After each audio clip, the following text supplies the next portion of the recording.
לא שומעים אותו. אבל אנחנו לא שומעים אותו. אולי צריך להגיד לו.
Hello and welcome. I'm delighted to be in conversation with Tania Coen-Uzzielli, the director of the Tel Aviv Museum of Art, or TAMA, that she has led for the last 5 years, from 2018. TAMA is Israel's first art museum, founded in 1932, and is a leading influential institution focused on modern and contemporary art from Israel and abroad. It is a complex of 4 buildings in the cultural heart of the capital. It has more than 1 million visitors every year, and this year it ranked among the top 50 most popular museums in the world. So congratulations, Tania, to you and your team. Thank you. Tania comes from a very strong curatorial background. Before this assignment, she spent close to 17 years at the Israel Museum, where she served for a large part of this time as head of curatorial affairs, in charge of the exhibition program and coordination of the collection. Among the many projects she has been responsible for are 2 that I would like to mention here. The Suriname project, where she was curator in charge of the Portuguese Synagogue of Suriname, which was reconstructed and reinstalled in Jerusalem. And the exhibition, The Brief History of Humankind, that she curated, which later traveled to the Bonn Bundeskunsthalle in Germany. In 2018, Tania co-curated the Israeli Pavilion at the 16th International Venice Biennale for Architecture. We have a more detailed bio in the chat box that you can look up. And we also have time for a few questions at the end, so type them in on the Q&A tab at the bottom of your screens. I would also like to thank Saurabh for the ISL interpretation during our conversation. So let's begin. Thank you, Tania, for joining us on the Director's Cut. Thank you, Kamini, and thank you so much for this nice introduction. It's a pleasure to have you here, Tania. An Italian in one of Israel's oldest museums, which has in the past defined its history and identity through its collections. What has been your journey to this point? Wow, this is a nice way to start. First of all, I was born in Italy in a Jewish family. And I feel myself very much Italian in the way of I look at the life, my cultural background, and the way I was educated. But I do feel that I have this double identity of being Jews in Italy. And later on, after my high school, I emigrated to Israel, study at the Hebrew University, archaeology and art history. That again connects me to Italy. And working in art and culture, it's a privilege for me. And I do think that my point of view as an Italian here, and it gives me a kind of a different perspective, probably at the reality here in Israel. Okay. So, well, at MAP, we are looking at ways to connect what we do to people's lives, so they feel that the museum is a relevant space. You know, we are trying to build a museum-going culture in a country that really does not have one. Interestingly, you spoke of the need for audiences to disconnect from daily life, to move into museum mode, as it were, to appreciate what they're experiencing in the space. So tell us more about how you are engaging with your audiences in the physical space. Yeah, I think that in the latest, I would say, decades, probably, the physical experience sometimes is transformed by the digital, the virtual, and is a kind of escapism from one side and the result of technology. So I feel that the museum, it is one of the latest territories, I would say a bastion of a physicality. I mean, this is how people can really come and physically meet art. And this experience can be mediated, can be in a way facilitated, but it's a unique experience. And I do feel that this is the important message that as an institution, we want to bring. So I don't think that they have to be disconnected, but I want them to be connected with art. And I want to invite them and to abolish any kind of obstacles that interfere with the real life, and to bring them into the museum and to physically experience it as a part of their life, and not only to use it and to encounter art through the digital realm. Okay. Well, talking about the digital realm, we're all emerging from the pandemic years with different takeaways. I would love for you to share the lessons that you have learned during those very tough years for many museums. Because you also spoke of how you discovered that the physicality of the museum was not so important anymore in some ways. It allowed you to explore interesting ways of connecting with audiences. For example, the Balconies project that you spoke of when we met. So I really want you to think about what happened during the pandemic, what you learned, how it changed things. Yes. So we have spoken about the physicality. In fact, the museum has different spaces, and the history of the museum, in a way, is connected with the history of the state of Israel, of Tel Aviv city, and his architecture is very much connected to this. So actually, when people are coming to our place, in a way, they are experiencing a very whole experience. There is architecture and art.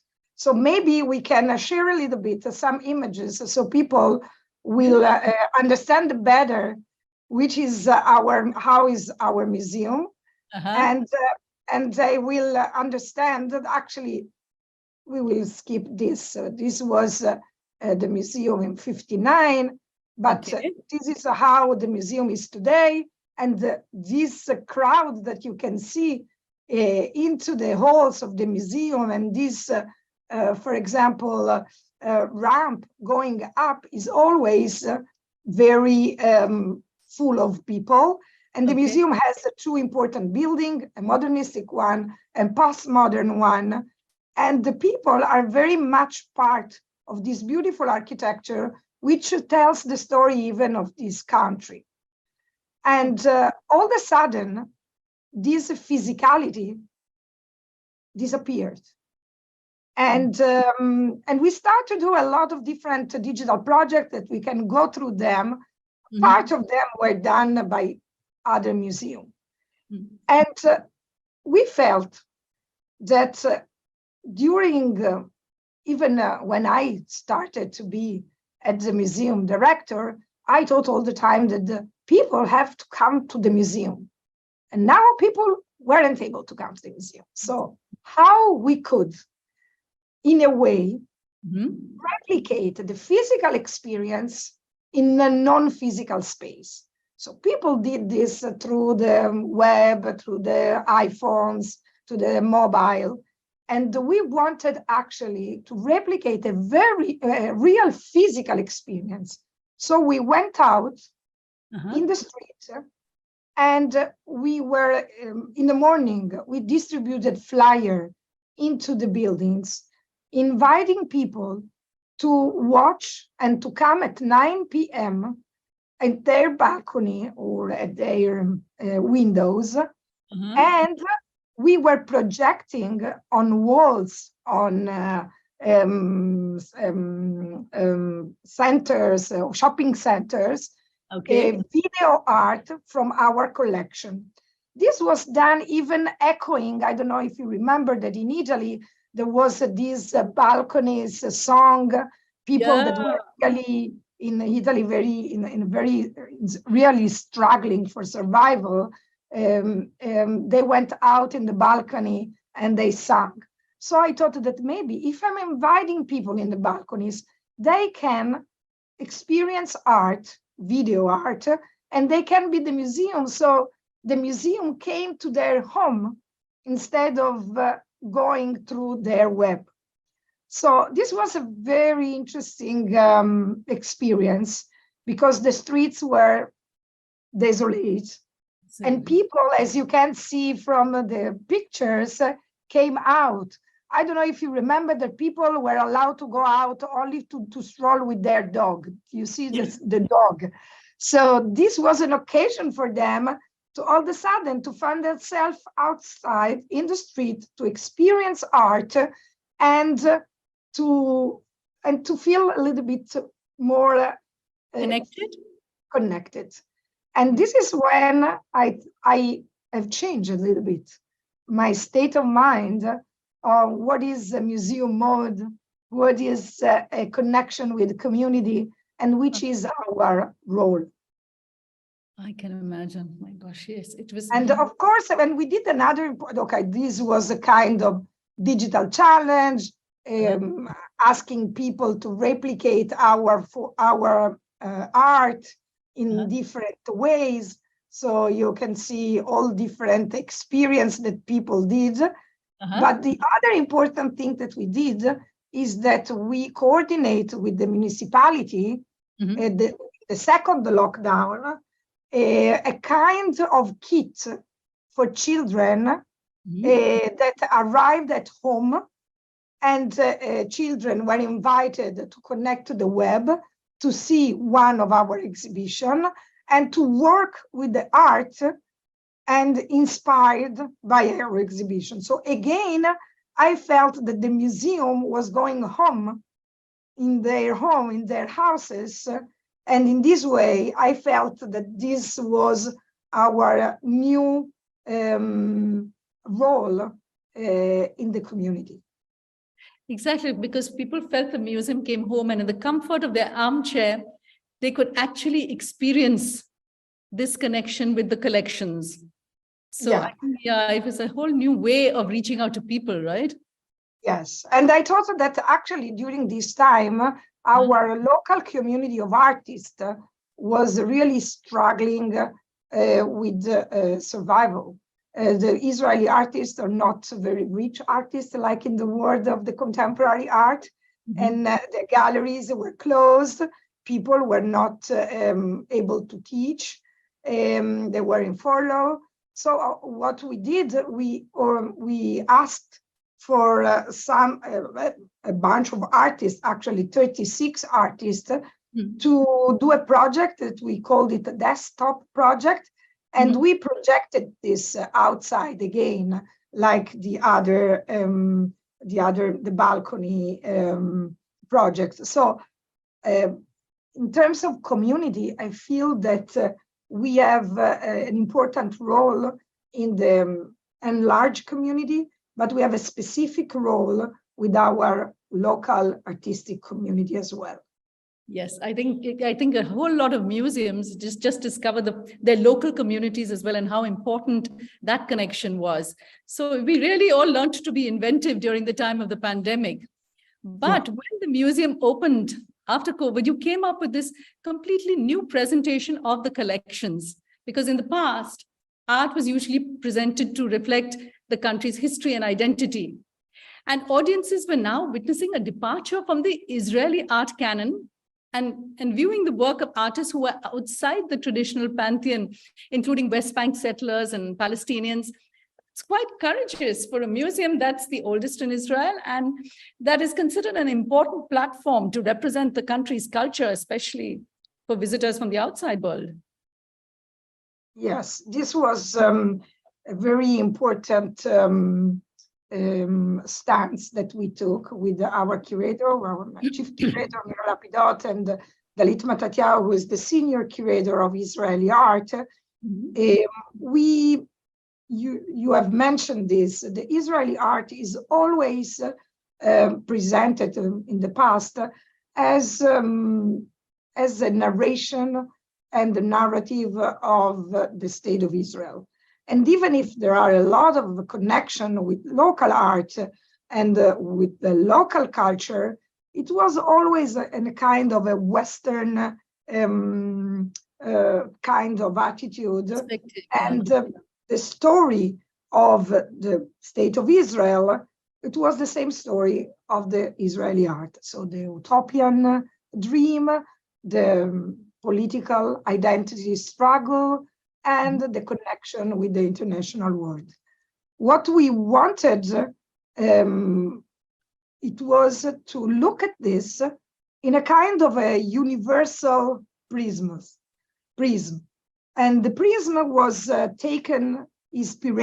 took inspiration by the philosopher Gaston Bachelard, that he wrote a kind of an essay called Material Imagination, that he thought that actually the four important universal elements, earth, air, water, and fire, and their incarnation is what put the imagination of art. So actually, we arranged our presentation of Israeli art according to these four universal principles. Okay. And this allows us to put a lot of other artists that usually were outsider to the narration of the state of Israel. And moreover, the most important themes that surfaced by looking at the collection by this universal theme. So for example, if we are looking at the earth, we understood that, for example, this is a kind of a carpet which is reminiscent of the Dome of the Rock, which is a place where there is a lot of different conflict. So it's going to receive a central place in this earth. And for example, the fire, you can see here a protest, for example, and all of a sudden has a kind of an actual element.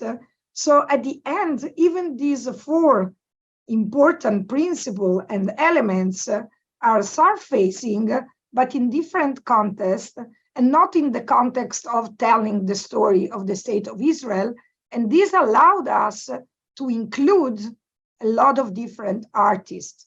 And I like to end this subject with this amazing kind of mural of an Arab artist called Maria Salah Mahmoud, that she called this monitor. And this is a charcoal on canvas, which can be a kind of, the cave. You can see the hand of the artist here. She's speaking about that and about actually the childbirth of domestic and monitoring not only the body, but even monitoring the society. And this is actually at our entrance of material imagination. So all of a sudden we enter the Israeli art collection with an Arab artist, a woman, opening it. And on the background of this Maria Salah Mahmoud, who is very young, you can see that she was born in 1990, we have this sculpture of Hannah Orloff, was one of, I would say, the matriarch of the Israeli artists. She was French, she educated in France, in Paris. She worked with Soutine, with Chagall, with Modigliani, and all of a sudden, these two matriarchs are opening our exhibition in the fire section. That's quite amazing. So I'm interested to know, what was the reaction of your audiences? How did they respond to this? I have to say that there was a kind of three different kind of attitudes. Okay. People who were very inside the Israeli art, they look at this, they were very skeptic when we were thinking about this, but when they came, they were really out of their mind. They were blown away, very much taken by this. The second reaction was people that they couldn't understand exactly how this is connected with the history, and they were looking at the history. So we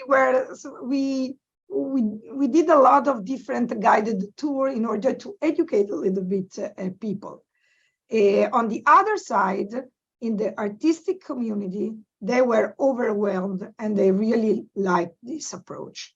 And the approach is even that we are going to change the permanent. I mean, these four principles for the moment are staying as kind of critical issues, and we are changing the permanent exhibition. This is another important thing that we have decided to do, because we have a lot of artists that we need to present, and the permanent show has to become a little bit more temporary in a way, and changing and ever changing.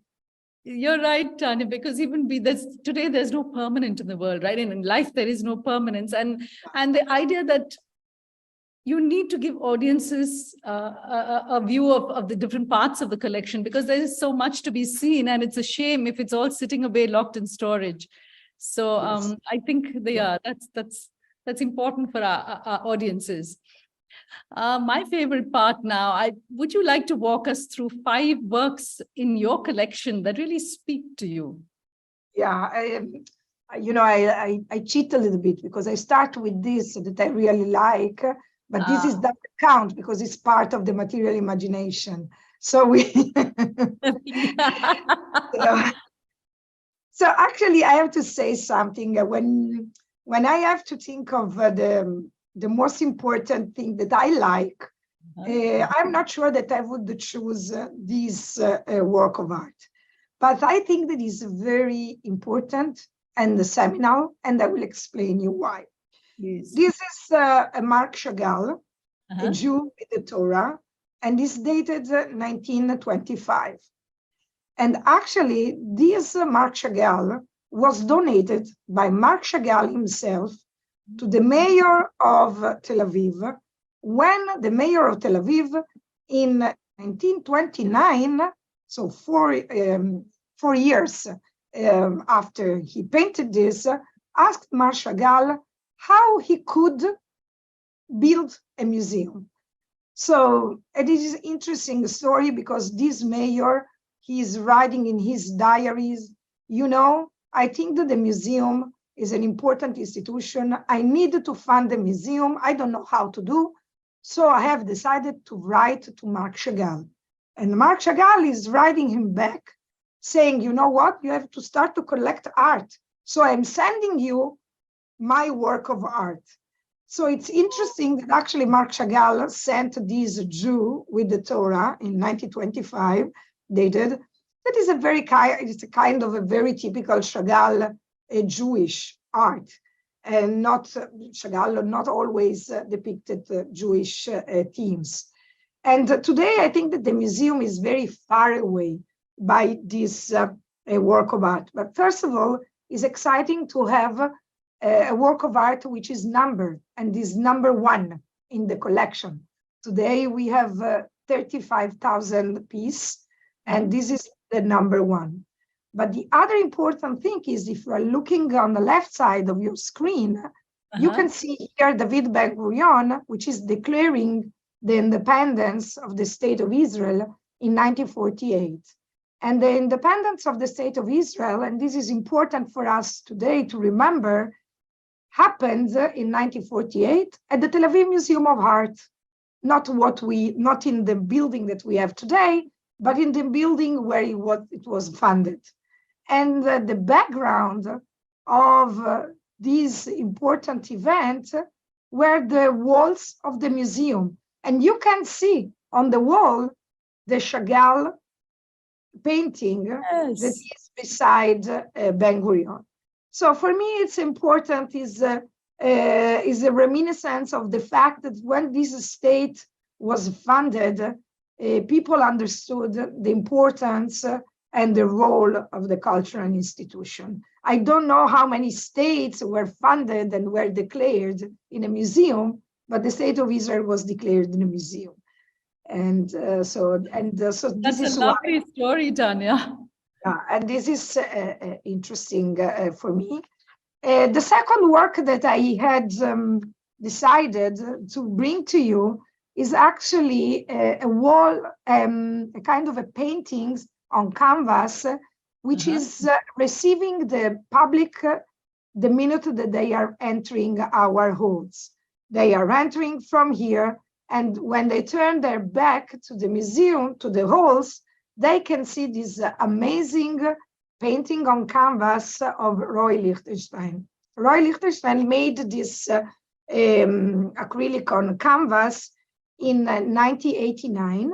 It was invited to do a site-specific painting, and he painted this in situ, actually. We have a picture that I didn't bring, that Roy Lichtenstein is standing here on a ladder and is signing here. And the importance of this painting that is divided in two, now you can see this better, is the abstract one that actually is in a way echoing the architecture of the museum. You saw the ramp before and the ceiling and the columns. So in a very typical language of Roy Lichtenstein in the pop art, he make an homage to the architecture of the museum. And on the left side, on the same architecture, actually, he is mentioning the important work of art that we have at the museum.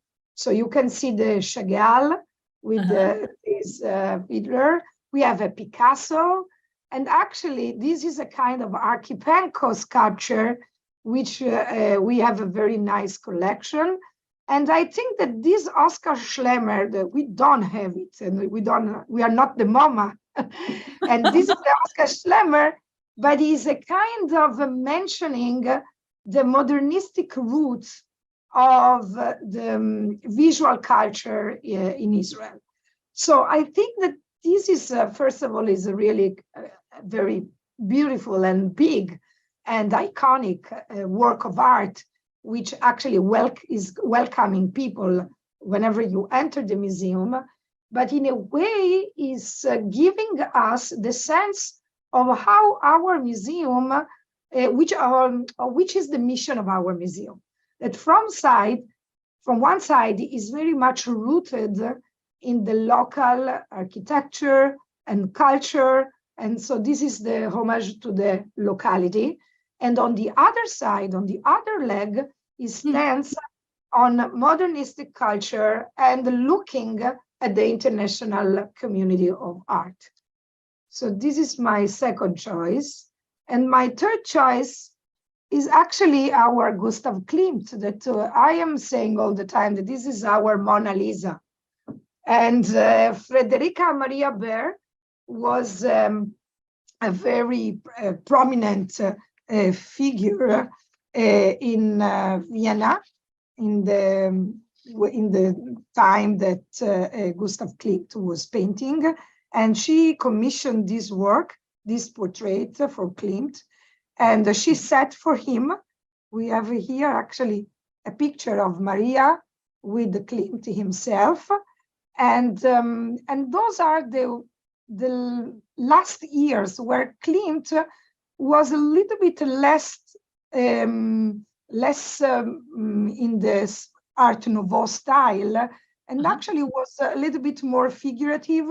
He made all these painting all around this oriental vase, and Maria was wearing this interesting dress. The interesting story is actually that the dress that you see here, and then you see that is the same dress, is now at the collection of the Metropolitan. So this is these story. Connections, yeah. This is those are very nice connections, and I do think that is very much important to understand how our collection was built, because we don't have enough fund, and most of our collection is the result of gifts made by collectionists, Jewish, most of them, that were that understood the importance of a cultural institution in the state of Israel. Yeah, it's quite amazing to see all these Oriental connections, really. And this looks almost like the salwar kameez that we wear in India. Yeah, yeah. Even with the draping, the dupatta or the scarf that she wears. Yeah. Amazing. And okay, and this is a little bit more hardcore. This is Almgren and Draxet. In the 2014, at the museum, in the main gallery, there was a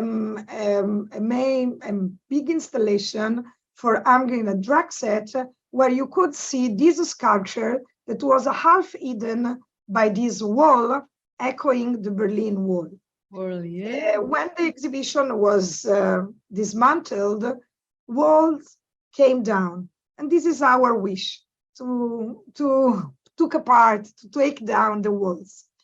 And we were able to secure funds and to buy this sculpture.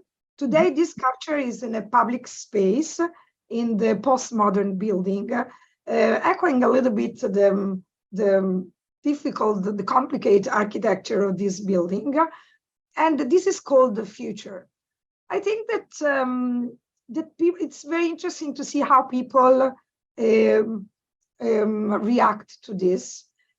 Children, for example, are looking at this sculpture and they are happy. They are saying goodbye. They say, "Oh, look at this boy. This is the fire escape ladder. He is coming down. He's happy." Whereas the more mature people are looking at this as a kind of a very negative future. So I like work of art which are in a way stimulating people to react to them and to let them reflect. So if sometimes the future can see a little bit negative, we have the fire escape ladder as a mean to be a little bit more optimistic. This is how I can see this. Yeah, and not only that, it's so interesting to see how different people react differently to the same work. Like it's almost a fun object for young people, whereas older people see the kind of layers of history that actually this tells you, and they feel quite differently. Yeah, and I do think, Kamini, that as museum director or operators, works of art are a meaning of inspiration, and is a mean to invite people to dialogue. And I think that this is a kind of the most democratic place where each one of us is looking at the art with own background, but can emotionally react different. So this is why I think it's so important even to stimulate dialogue through art. Absolutely. Another important works of art is Le Cage of Alberto Giacometti. As you know, Giacometti developed his language of this slim figure post-war that is actually the existential condition of human being after the two wars. In La Cage, this is the series of cages that it developed in the 50s. And the cage could be a metaphor of his studio and the relation between the model and the artist. But I want to refer to this cage in a kind of a metaphorical form, that each one of us can be in a cage. This cage, as you see, is transparent. You can always go out of this cage. And I think that I can invite people to see at the cage, but even to invite them to see outside the cage. And for us, this Giacometti, this is one of the last entrants that we received as a gift. It's an amazing gift that we received just the year after Corona, the COVID. And I was very happy to receive this because, as we were saying, the modernistic aesthetic is really at the base of the development of this country, of the architecture of this country, and of the art of this country. So our collection is very much about modernistic aesthetic and sculpture and painting. So this was a very important entry. And last but not least is Leonora Carrington. The one who was inspired the book, that it was the theme for Milk of Dreams. Yes. Yeah. So actually, first of all, as you saw that we did in the Israeli art, that we marked the entrance with women, we do believe that we have to focus much more on women during this time than it was done in the past. This work of art is very interesting. Leonora Carrington was a very important key person, key figure in the development of the surrealism movement. This work of art, which is signed by her, has other three important artists that actually collaborate on this: Max Ernst, Marcel Duchamp, and Roberto Matta. Okay. Look at the year that this was done. Speaking about Giacometti, that is post-war, this is summer 1948. This is just in the middle of the World War II. And this woman, in this realistic, surrealistic landscape, she's putting animals, real animals, surreal animals, magic scripts, magic realism, something that brings us to other worlds. And I do think that something about the anxiety and the loneliness of this period brought her to this maybe a little bit escapistic work with some very difficult figures. So we have just rehanged this Leonora Carrington in our halls of modern art. And after this work of art traveled around the world. So we were happy to share these amazing paintings with you, which is big, as you see. And now that it's reinstalled in our galleries, is making a dialogue with a lot of different other works of art, dealing in particular with surrealism.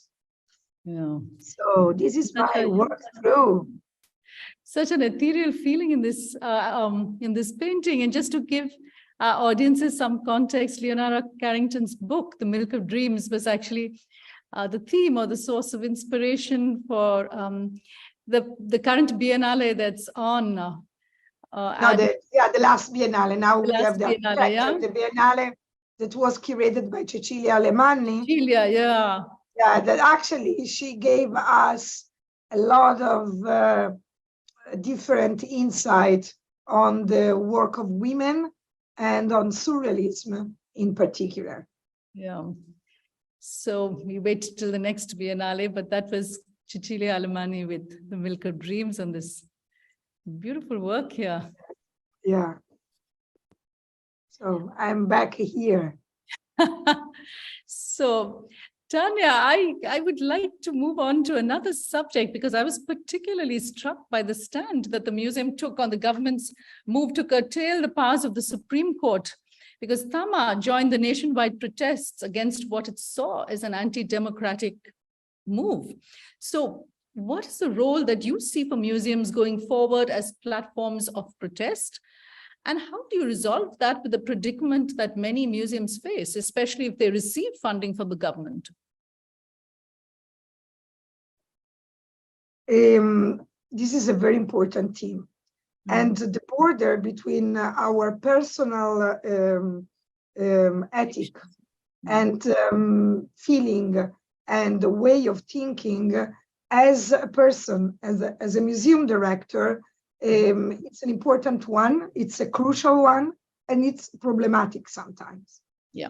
And usually, I think that the role of a museum, it is within the community, it is for the community, but it has to be reverential to the different communities, because we are not only a museum for intellectuals or for art historians or for the community of the artists. So I'm trying very much even to diversify our message to the different communities. You may imagine that we have ultra-Orthodox Jews, we have Arab, and our community is very diverse. Yeah. So I am thinking a lot of how to be reverential and not to offend the community. So this is a kind of an important preface, because how we express our stance and our message was done in a very, I think, particular way.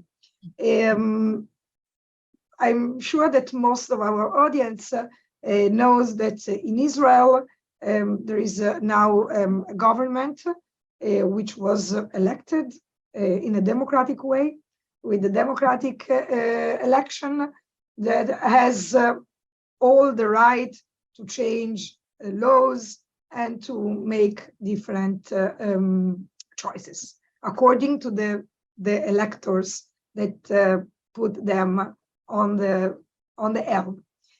This is from one side. On the other side, the democracy of Israel is a fragile one. And when the Supreme Court or the authority, the judicial authority, is in danger, we felt as a nation that this is a real danger. And it's not a political issue. It's more a survival issue. And I have to say that being a municipal museum in Tel Aviv, and my chairman is actually the mayor, I had the privilege to have all his support to take on and deliver a message. So actually, and I will go back to our presentation, what we did, it was very simple. We projected on our wall what is written here. And I read for you. We hereby declare our unrelenting commitment to the values proclaimed in the Declaration of the Independence of the State of Israel, which was signed at the Tel Aviv Museum of Art. And this connects me to what happened in 1948. In 1948, in the Declaration of the Independence of the State of Israel, there were important values that was to be, this state has to be justice to people, there will be equality in front of the law, and there was going to be democracy. If we felt that these three important values were jeopardized, we felt the need to declare it. So first of all, we started to project this declaration. You see this in Hebrew, but it was in Hebrew and in English. And second, you still can find this on our walls of the store. The shop, which is here, now has this picture. You saw this picture in the Chagall context. Now you see it in our declaration of the values. And there was a day that actually we felt that people were going out to the protest.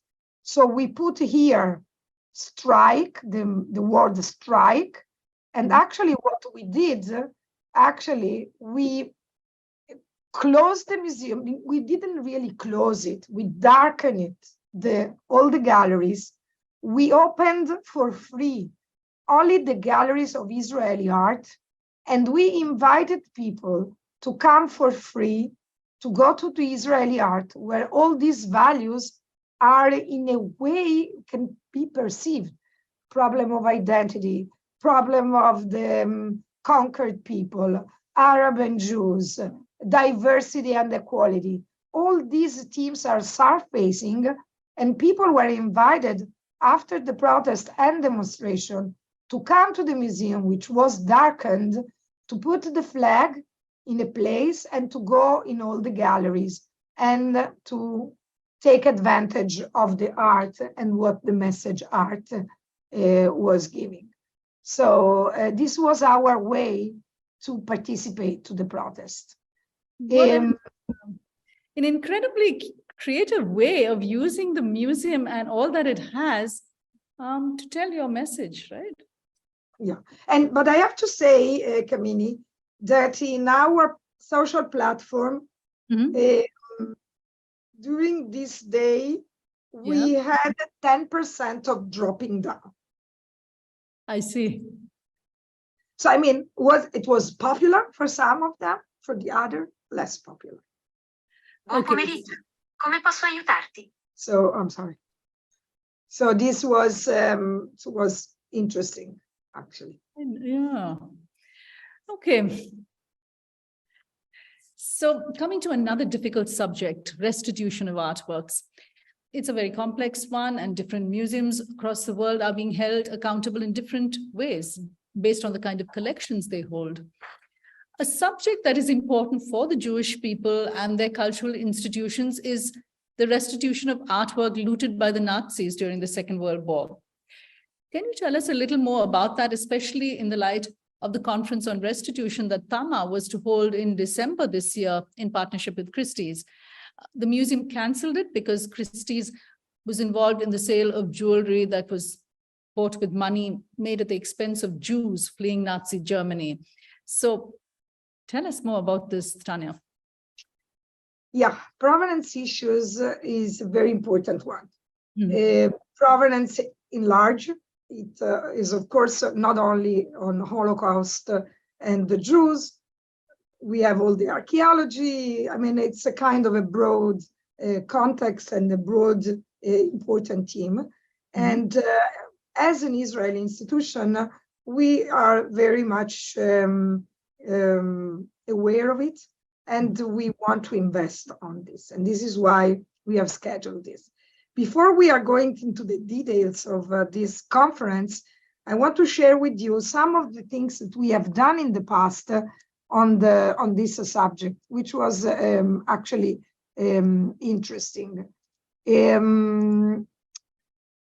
You can see here this Joseph Israel's the painting that for different reason, it was always hanging at the hall in the museum.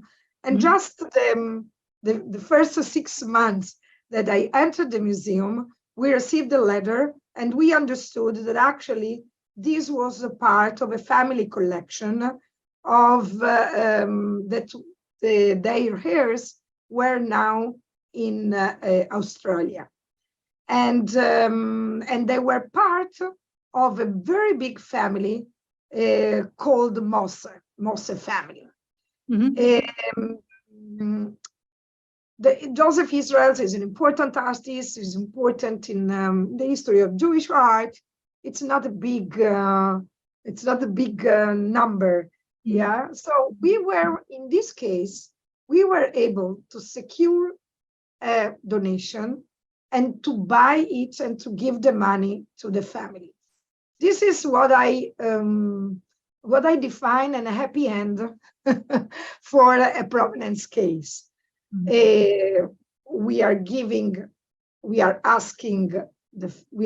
first of all acknowledging the fact that this doesn't belong to the museum, even if we received this in good faith in the past. We are acknowledging that somebody else this is property of somebody else. We are trying to receive this as a gift. We, in this case, have secured money and transferred the money to the family. And this was how it went up in the art newspaper. And actually, it was interesting for us because we did an exhibition on this. And this was brought to awareness of all the public, which gave us, again, the fact that that a piece of art, it's not only art history, it's a piece of history, and it is an opportunity to educate our public and to share with them different and important other notions connected with art and with the history of the works of art. Later on, on the almost the same, we understood that there was a big family, this Moss family, had another 2 objects in our museum, which arrived through really different channels. As we know, post-war, different organizations, different families, different galleries own works of art, and some of them arrived in different museums or in private hands. These 2 tapestries of the mid-17th century were actually hanged at the museum. Can you see here in the 71, at the opening of the museum in 71. Today, we have the Roy Lichtenstein paintings here. And they were in our storage. So actually, this tapestry were in our storage. And in this case, it was important for us. It wasn't so important for us to keep them, to tell you the truth. But it was important to restitute them. In this case, I have to say that Christie's helped us to sponsor the shipping and the restitution of this work of art. So again, those are the preparation to restitute this important tapestry to the previous owners. And this is why, actually, since Christie's was very much involved in the story of to help us to restitute art, that actually they came with the offering of making this important conference. And it was supposed to be an international one. Okay. When they started there were a lot of different polemic on the selling this jewelry of the Horn collection that was in a way connected with the Nazis family. To tell you the truth, it was difficult for me to relate to this, to refer to this, because I do think that those are important subjects that we need to speak about them. So, which are the borders of the restitution, what the limits, in which case we need to, can we use money to buy other things? I mean, there are a lot of issues. And I was happy actually to have the opportunity to have this conference. On the other side, I need to be attentive, as I told you before, to the voices of the community. And I understood that the Holocaust survivors were very much offended by this. And unfortunately, I have to say, unfortunately, I have decided to cancel this conference sponsored by Christie's with the hope that I will be able to do one and to deal with these important issues. Because I have to say that those are real critical issues, and in particular in Israel, is important to address them. I know it's such a fine line that you walk as a director when you think of what is the decision that you should be taking in this situation. Yeah. Yes. But yeah, that's a very courageous call. So I think it's time now, Tania, to take at least a few audience questions. I didn't quite realize how much time we had gone forward in. So, okay, here is a question. In the context of a conflict-infected region and a conflict-infected region, how does art and museums play a role in spreading collective peace among people? Collective peace? What does a collective peace? How does a museum play a role in spreading peace among the community? Peace. Okay. Peace. Yeah. Yeah. You know, this is a very important question, and I can promote peace, but I'm not a peacemaker. I do think that as long as I am an open institution, I can promote dialogue. And dialogue eventually will bring to peace. I cannot avoid to be a conflictual place.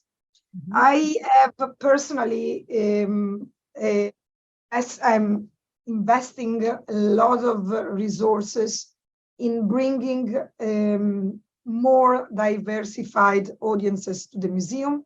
We have a lot of different project. One of them is called Art Road to Peace, which is an educational program which brings a classroom of the Arab sector with the Israeli sector, the two classrooms together. They are making the same kind. They have the Arab guide, they have the Israeli guide, and they are going around together in the different galleries. They are doing the work of art mixed. I mean, they are separate when they are receiving instruction about the art and all the notes. But after this, when they are making art, they are mixed together. And even if some of the Israeli don't know Arabic, some of them knows Hebrew. But even without speaking, children are working together into the art, and this is a step. I will not bring the peace, but for me, this is a very important moment when we have this project, and we have a lot of them. So this is what we can do. Unfortunately, we are out of time, Tania, but I must say thank you so much for so generously sharing all your views, your collections with us, and also for your frank and free thoughts on so many contentious issues. It was wonderful speaking with you, and thank you so much for making the time for us. Thank you so much for giving me this opportunity, and thanks for all the people who are hearing us or will hear us. Thank you. Thank you, Kamini. Thank you.